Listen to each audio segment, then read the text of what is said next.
అందరికీ నమస్కారము. ఈ పన్నీర్ అయితే సోయాబీన్తో తయారైన పన్నీరు. ఇది మనం వేరే రకంగా వండుకుంటే చాలా బాగుంటుంది. పాలతో తయారు చేసిన పన్నీర్ కర్రీ లాగా కాకుండా ఇది కొంచెం డిఫరెంట్ టేస్ట్ ఉంటుంది, బాగుంటుంది. ఇలా పీసులు అయితే ఇలా కొంచెం లైట్గా వేయించేసుకోవాలి, బాగా ఎర్రగా వేయించకూడదు. అదే నూనెలో 2 లవంగాలు, 2 ఇలాచీలు, సాజీర, పట్ట, జీలకర్ర, ఆవాలు వేసేసి, ఉల్లిపాయ వేసి, పచ్చిమిర్చి వేసి, అల్లము, పసుపు వేసి, తర్వాత కారము, సాల్టు, మంచిగా ఆయిల్ తేలే వరకు ఉడికినాక టమాటా మగ్గనిచ్చేయాలి.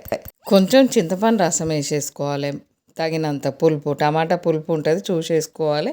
ఇప్పుడు కరివేపాకు వేసి బాగా మసులుతూ ఉంటే మనము పన్నీర్ పీసులు వేసేసుకోవాలి. దీంట్లో కొంచెం జీలకర్ర పొడి, కొంచెం గరం మసాలా, కొంచెం ధనియా పొడి వేసి కొంచెం ఉడికిన తర్వాత లాస్ట్కు కొత్తిమీర ఉంటే వేసేసుకుంటే చాలా టేస్టీ ఉంటుంది ఈ కర్రీ, పన్నీర్ కర్రీ.